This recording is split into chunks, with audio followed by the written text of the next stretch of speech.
The first kind is the one who says, you know, Allah actually is giving me guidance in this book. And if I come across some knowledge of this book that is guiding my life in a different direction, I'm going to change myself.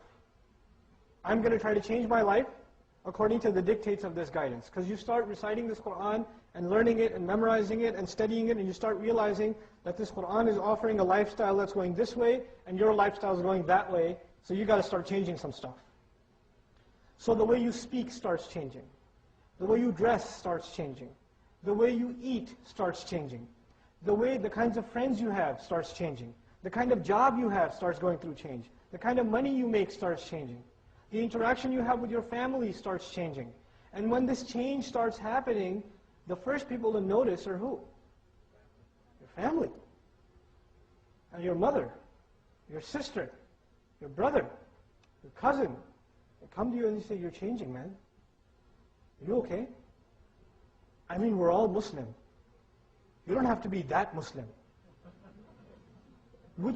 Are you listening to these mullahs or something? Is that what's happening to you? Take the thing off your face. They'll come to the daughter. The father will come to the daughter.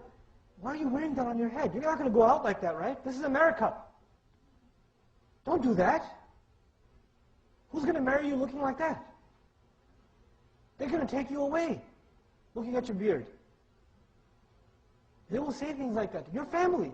They're not going to say these things to you because they hate you, by the way. You know why they're saying those things? Because they love you. And they're scared for you. They think you're becoming crazy. And that's nothing new. Whenever people started turning to their faith, what did their families consider? Insanity as the only possibility. And so what happens, especially the young people here, listen up. When you start turning a little bit religious, a little too religious than the rest of your family, or the parents start turning more religious than their kids, when that happens, then those that are not moving at your pace are waiting, patiently waiting, until you get a C on your test. Until one time you snap at your father. And then they'll turn around and say, is this what your Islam teaches you? It is that all this masjid stuff, that's why you got a C. That's why you failed. So they're waiting for your mistake. To blame what? The religion. And when this is going on, this psychological war that's going on in your home, you walk into your home and it's a war zone. It's a war zone. Your mother, your wife, your husband, your brother, your sister, your cousin, your uncle, whoever they are saying the most hurtful, sarcastic, poisonous things that if anybody else said, you would run them over with your car, but then you have to take it from them because they're your family, and eventually, young man, 18, 19, 20, you're known to be hot-blooded anyway, so what do? You snap. You people are trying to make me follow the forefathers and the culture, and I'm trying to follow the sunnah, and you don't even have the right aqidah. Slammed the door and walked out. It happens. Certainly does. No, it didn't. But I've seen it happen. And even if it did, I wouldn't tell you. So but this happens. My family just doesn't understand. And now you start attending halaqat and classes and courses, not because you want to attend classes and halaqat and courses, because you can't handle what's going on at home and you just want to be away. Seriously, check yourself. Check yourself. You see, that is the biggest failure of our youth. You have to grow thicker skin. You have to grow thicker skin. You got to be able to take it. Whatever they dish out, whatever they say, I wish you were never born. Is this why we brought you to America? Right? Whatever they say, it's okay. Be the best to your parents. Be the best to your parents.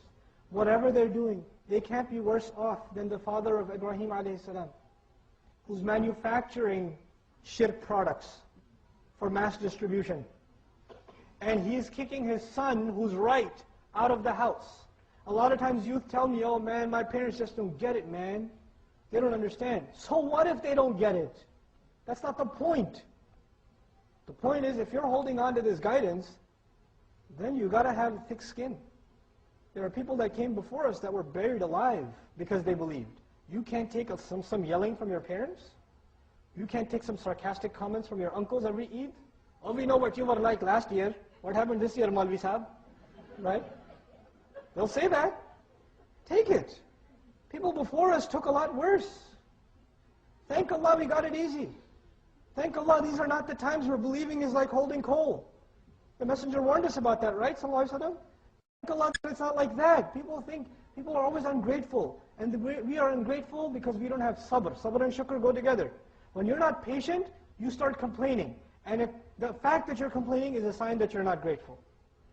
Allah is giving you these opportunities to grow your personality, to become forbearing.